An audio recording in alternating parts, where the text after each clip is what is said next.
they went and sung a song of thanksgiving to the Most High. So since we on that, I want to get a little something here where this year, like I brought out earlier, this year is a rare event. It has never happened since, I believe they said it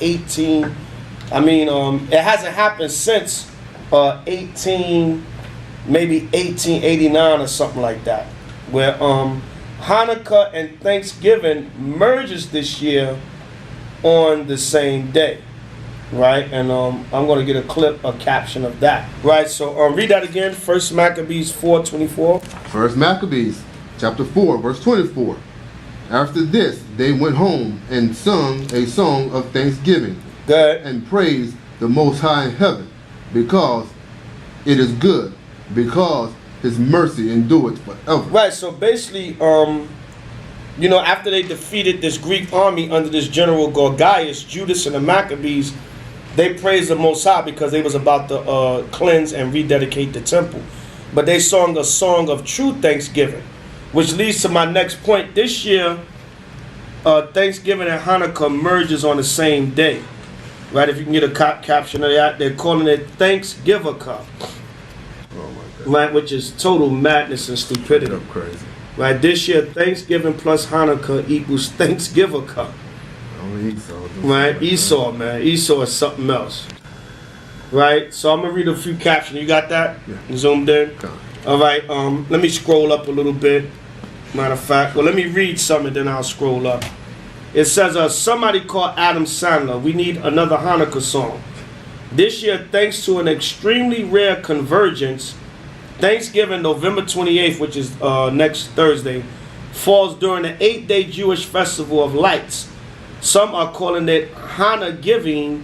Others prefer Thanksgivacah. Right? Mixing Hanukkah and Thanksgiving together. Hit it, Adam. Tell your Aunt Vivica, here comes Thanksgivacah. They get Adam Sandler, which is not they always get him when it's something concerning Jew, being a Jew or whatever. He's not a Jew.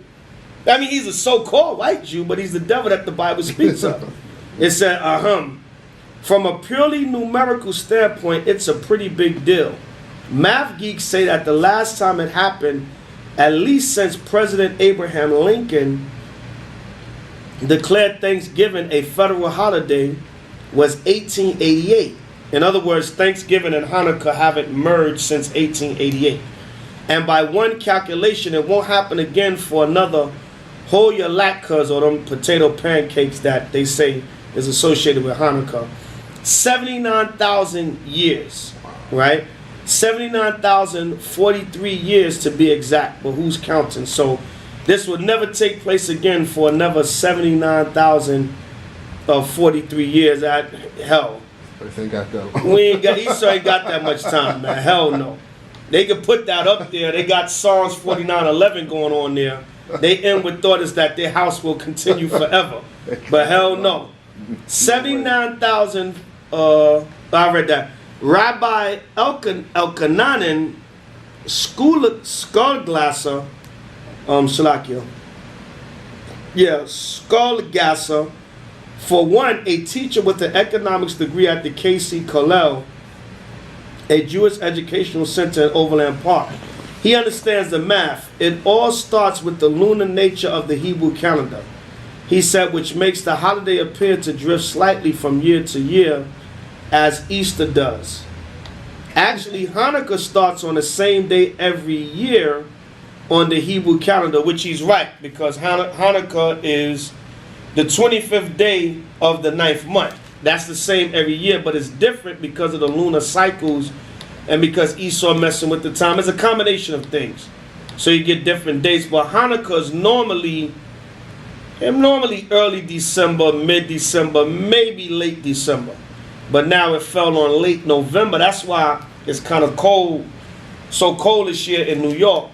The winter season is coming in a little bit, like earlier because of the way the months fell. But right here they got an image, right, of like some pilgrims or Puritans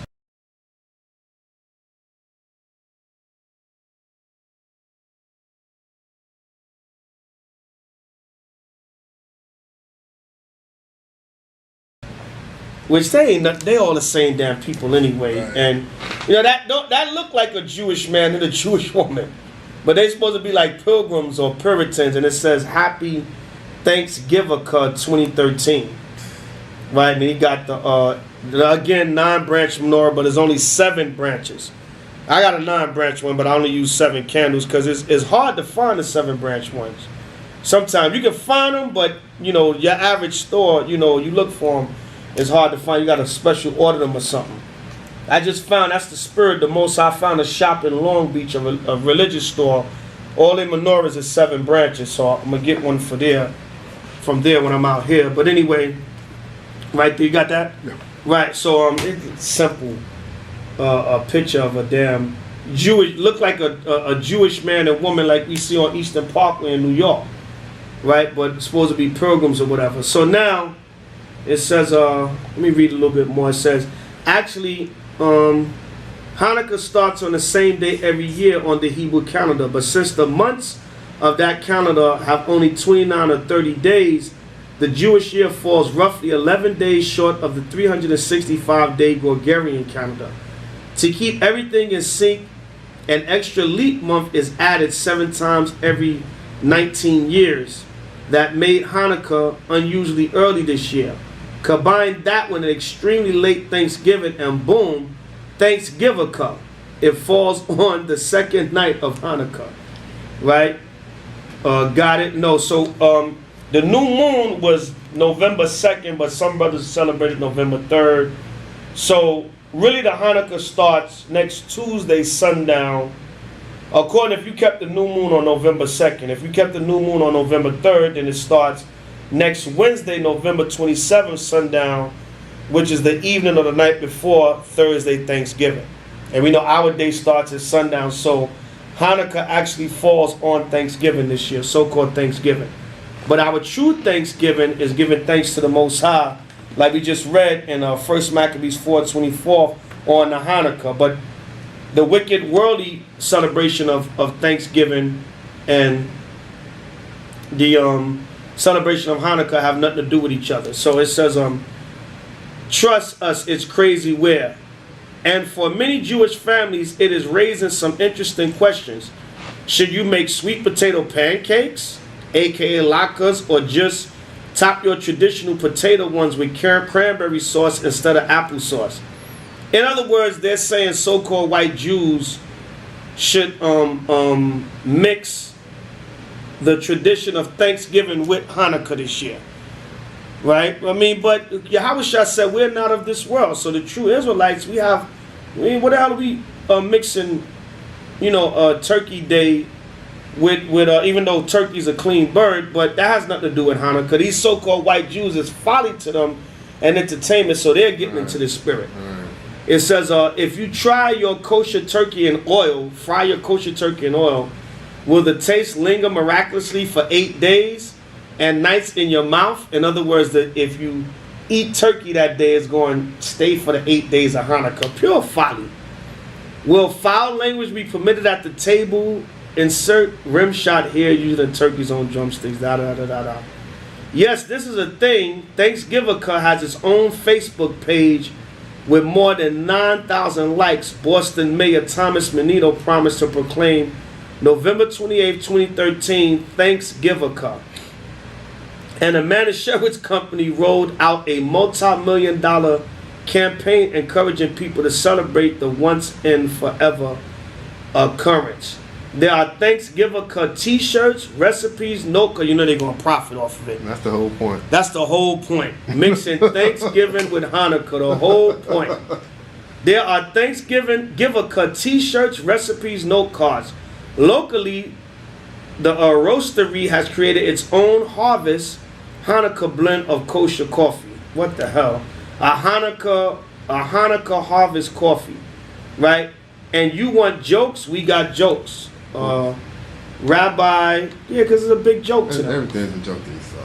Rabbi Pearl from Mineola, New York tells this one online. Do you know why the price of soup is so expensive this year at catered Thanksgiving parties? It has 24 carats. Ha ha ha. Right? But seriously, Thanksgiving poses several real-life conundrums. What kind of food do you serve? How do you decorate when the browns and reds of Thanksgiving clash with Hanukkah's blue motif? Pure folly. You don't decorate because you keep Hanukkah and you say the hell with Thanksgiving. Right? But y'all not the real Jews, so of course. It's all about money at the end of the day. Right. And after using up 2 feasts in one night, then what are you supposed to eat? At least Deborah Rock, a Jewish educator from Overland Park, has the food figured out. I make a turkey-shaped bread for Thanksgiving, and I always put sugar on top of it, she said. This year, the sugar is going to be blue and silver. We're making latkes instead of sweet potato pie, and afterward, we're going to use the latkes for bread and have turkey sandwiches with the leftover turkey. But won't decorating be a problem? Nope, she said. The house will be decorated completely for Hanukkah. Thanksgiving will just be a visitor. So this is a so-called white Jewish woman that's saying she's going to mix Hanukkah with Thanksgiving. She's going to create a new idol. Right, she's going to create a new idol. Right, and at the end of the day, it's all about money and profit. Right, that's it. That's all it is, man. But that shows they not the real Jews. Perfect. Right? They not the real Jews because they, they're Israel. We don't acknowledge no damn Thanksgiving. We just read in 1 Maccabees 4:24, our true Thanksgiving is the Hanukkah. Because when Judas defeated the Greeks and their armies, he sung a song of thanksgiving, Psalms 136, as they was about to dedicate and cleanse the temple. It says, we're definitely planning to mix some traditions, he said. Have potato latkes instead of mashed potatoes in the Thanksgiving feast. And I joked that we really need to have a fried turkey, but I don't know whether we'll get into one. And I go to show you these so-called white Jews don't give a damn about Gad. The so-called Native Americans, right. How they was raped, robbed, and murdered. Because that's what Thanksgiving really is. Right? If we have time, I'll get into that too. It's going to be very strange this December, he said. Generally, Hanukkah and Christmas have had a little bit of an overlap. But this year, that's all out.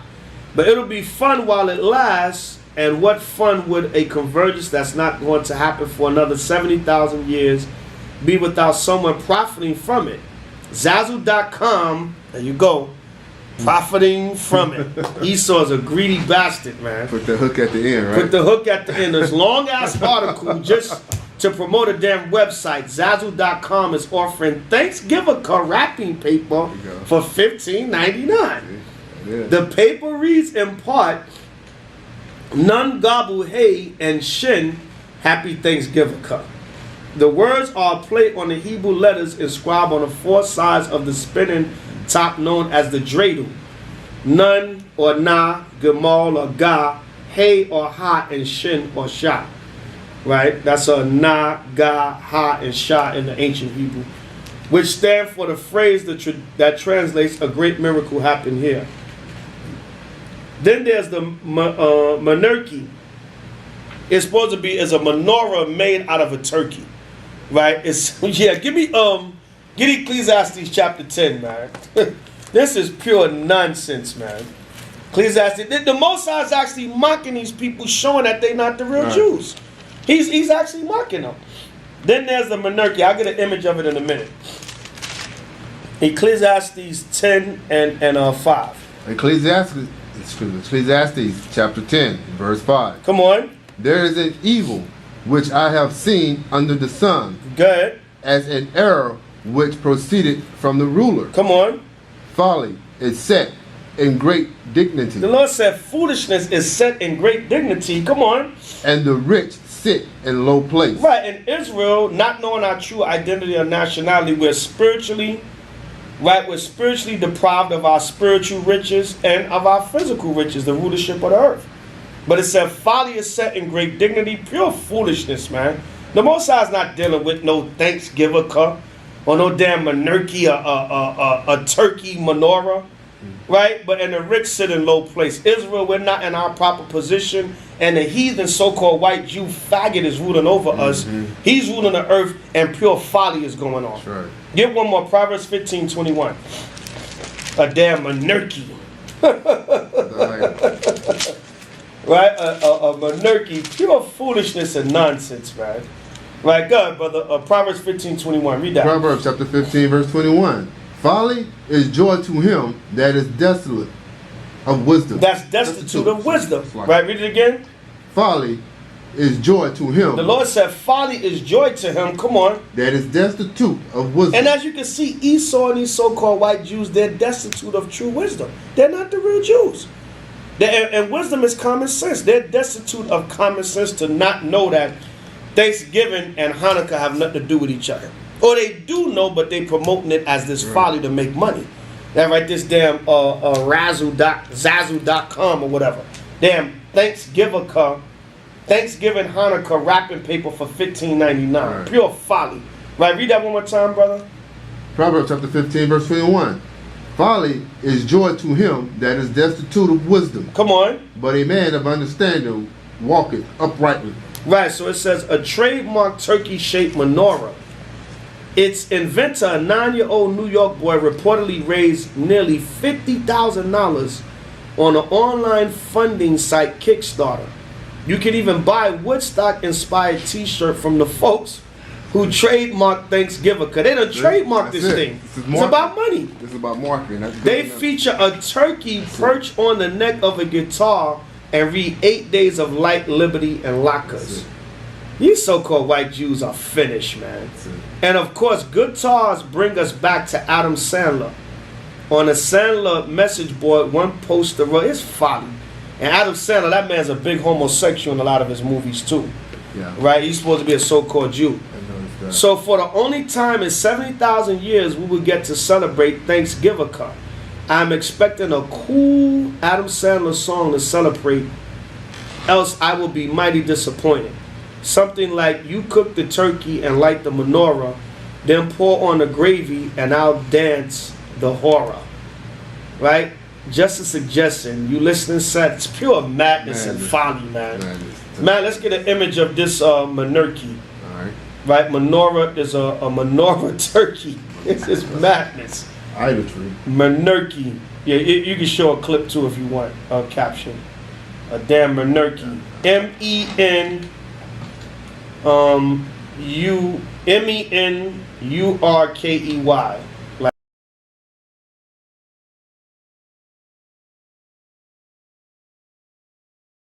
Like menorah turkey. Pure foolishness and foolery, man. Only Esau did something like that. Only Esau, man. Folly and foolishness. Moab don't even play with his idols like that. Right, nah, Moab don't. Right, there they go. Is a menorah. It takes the turkey's wings and make it into like a 9-branch. Pure foolishness, man. There it is.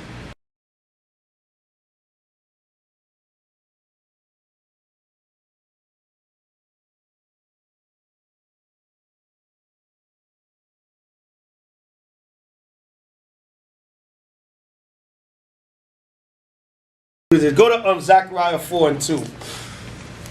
Right, the menorah, which is the candle stand, right, doesn't actually use the word menorah in scripture, but is the lampstand or candlestick. But it's described. Zechariah describes what it looks like, right, and we're gonna get it. I mean, damn sure don't look like this. This is folly, and this little bastard raised $50,000 on Kickstarter. Right, go on Kickstarter and tell Israel we want to raise $500 for something for the nation. You're lucky to get 5 cents. To say 500 people. Right, say 500 people, right? Yeah, man. See that? So, Zechariah 4 and 2. Read that. Zechariah chapter 5, verse 2. 4 verse 2, yeah. 4 verse 2. Come on. And said unto me, what sayest thou? I said, I have looked, and behold, a candlestick. So Zechariah saw an image of like a giant menorah. Right, come on. All of gold. Read. With a bowl upon the top of it. Right, see that? See how this look? It looks like a bowl. Right, he said, I see the candlestick with the bowl on top of it. Right, come on. As his 7 lamps thereon. And his what? His 7 lamps thereon. No, 9 lamps. 7 lamps thereon. No, 9 turkey feathers for the menorah. His 7 lamps thereon. 7 lamps thereon. Come on. And 7 pipes. And what? 7 pipes. That's what you see right here, pipes. Right? Like these things that hold, the candles in place. Come on. to the 7 lamps which are upon the top thereof. Right, so he was describing how the menorah looks. Nothing like this. Right, the menorah is also described in Exodus, the 39th chapter, or 29th chapter, I believe it is. Right, go to one more. Revelations 1 and 20. Revelations, not no damn monarchy nonsense. Revelations chapter 1 and verse 20. Read that. Revelation chapter 1 verse 20. The mystery of the 7 stars which thou sawest in my right hand, and the 7 golden candlesticks. No, 9 golden candlesticks. And the 7 golden candlesticks. No, 9 feathers of the monarchy. And the 7 golden candlesticks. So Yahushua compared the menorah or the lampstand or the candlestick, the 7 candlesticks, to the nation of Israel. He was comparing it to, symbolically to the nation of Israel. But my point being is 7 candlesticks, golden candlesticks, not no 9-branch monarchy. This is pure folly, man. Pure folly and stupidity. So you don't believe in it. They'll show you they don't believe in it. They don't believe in it. No. They don't believe in it. They're not the Most High's people, right? Something like that. Right. Go to Jeremiah 16:19 real quick. Yeah, there it is. They made a whole damn Facebook page out of this stupidity. Zoom in on that. A whole damn Facebook page. Hold on a second.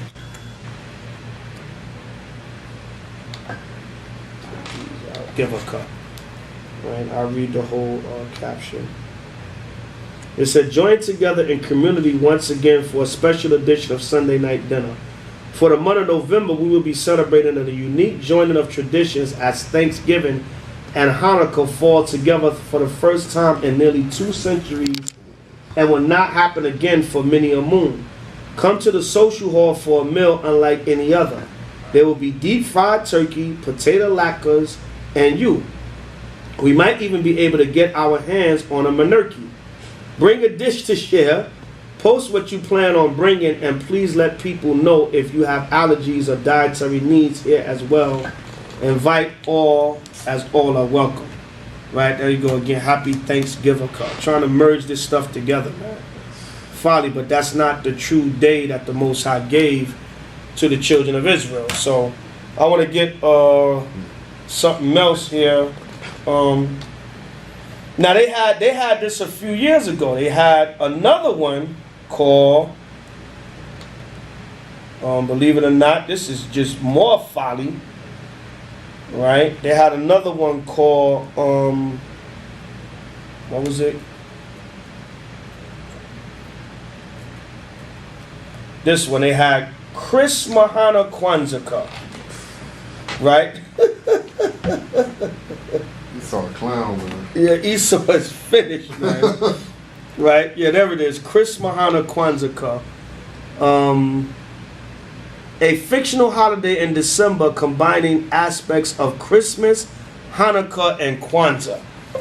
Right? Trying to combine all these days together. This is just pure folly, man. That has nothing to do with the Most High and his true feast days. Right, so go back to First Maccabees. I just want to show the folly of Esau. Right, that was another one, Chris Mahana Kwanzaa. And it's the king of idolatry. Right, and it's just nonsense, man. And get a image of that, Okay. too, when we do it. Okay.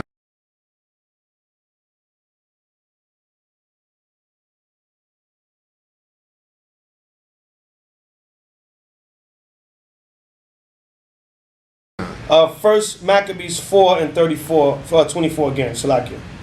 Read. First Maccabees chapter 4, verse 24. After this, they went home and sang a song of thanksgiving and praised the Most High in heaven, because it was good, because his mercy endureth forever. Right, because it was good, for his mercy endureth forever. So my point is, the main Thanksgiving that Israel should be given is thanking the Most High for the Hanukkah feast. That's our true Thanksgiving. Because we know what the regular Thanksgiving symbolizes: the rape, robbery, and murder of the Native American Indians. Let's get into that real quick. Get St. John 10 and 10. We're not dealing with no Thanksgiving cup, right, or no Chris Mahana Kwanzaa cup. Because Thanksgiving, when you check it out, is about the slaughtering of the Native American Indians, and you can add some images of that, right? Rape, robbery, and murder. The first Thanksgiving was the slaughter of 700 Pequot Indians, right? And it was a mass slaughter of them that the white man did, and then he sat down and had a feast commemorating that slaughtering of the Pequot Indians, over 700 men, women, and children. That's right. Right. Right. We get a little caption of that.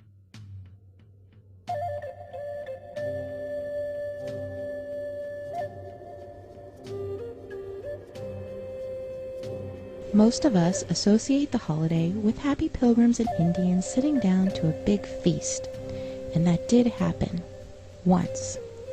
The story began in 1614 when a band of English explorers sailed home to England with a ship full of Patuxet Indians bound for slavery. They left behind smallpox, which virtually wiped out those who escaped. By the time the Pilgrims arrived in Massachusetts Bay, they found only one living Patuxet Indian, a man named Squanto, who had survived slavery in England and knew their language. He taught them to grow corn and to fish, and negotiated a peace treaty between the Pilgrims and the Wampanoag Nation. At the end of the first year, the Pilgrims held a great feast honoring Squanto and the Wampanoags. But as the word spread in England about the paradise to be found in the New World, religious zealots called the Puritans began arriving by the boatload. Finding no fences around the land, they considered it to be public domain. Joined by other British settlers, they seized land, capturing strong young natives for slaves and killing the rest. But the Pequot Nation had not agreed to the peace treaty Squanto had negotiated, and they fought back. The Pequot War was one of the bloodiest Indian wars ever fought. In 1637, near present day, Groton, Connecticut, over 700 men, women, and children of the Pequot tribe had gathered for their annual Green Corn Festival, which is our Thanksgiving celebration. In the pre-dawn hours, the sleeping Indians were surrounded by the English and Dutch mercenaries, who ordered them to come outside. Those who came out were shot or clubbed to death, while terrified women and children who huddled inside the longhouse were burned alive. The next day, the governor of the Massachusetts Bay Colony declared a day of Thanksgiving, because 700 unarmed men, women, and children had been murdered. Cheered by their victory, the brave colonists and their Indian allies attacked village after village. Women and children over 14 were sold into slavery, while the rest were murdered. Boats loaded with as many as 500 slaves regularly left the ports of New England. Bounties were paid for Indian scalps to encourage as many deaths as possible. Following an especially successful raid against the Pequot in what is now Stamford, Connecticut, the churches announced a second day of Thanksgiving to celebrate a victory over the heathen savages. During the feasting, the hacked-off heads of the natives were kicked through the streets like soccer balls. Even the friendly Wampanoag did not escape the madness. Their chief was beheaded and his head impaled on a pole in Plymouth, Massachusetts, where it remained on display for 24 years. The killings became more and more frenzied, with days of Thanksgiving feasts being held after each successful massacre. George Washington finally suggested that only one day of Thanksgiving per year be set aside of celebrating each and every massacre. Later, Abraham Lincoln decreed Thanksgiving Day to be a national legal holiday during the Civil War. On the same day, he ordered troops to march against the starving Sioux in Minnesota. The story doesn't have quite the same fuzzy feeling associated with it as the one where the Indians and Pilgrims are all sitting down together at a big feast. But we need to learn our true history so it won't ever be repeated. This Thanksgiving, when you gather with your loved ones to thank your Creator for all your blessings, think about the people who only wanted to live their lives and raise their families. They also took time out to say thank you for all their blessings. I mean, all you gotta do is look up the truth about Thanksgiving. Right. The true meaning of Thanksgiving. That history is there. Right. You can look that up on Google, YouTube. Right. You can get books on Columbus, the slaughtering of the natives. I mean, that history is there. Right, so read that, St. John 10 and 10. St. John, chapter 10, verse 10. Come on. The thief cometh not, but for to steal, and to kill, and to destroy. Right, it said the thief cometh not but for to kill, steal, kill, and destroy. Come on. I am come that they might have life, Come on. and that they might have it more abundantly. So that's what Esau did. He said, the Most High said, he came to rape, rob, murder, kill, and destroy. But Yahushua said he came that they might have life and have it more abundantly.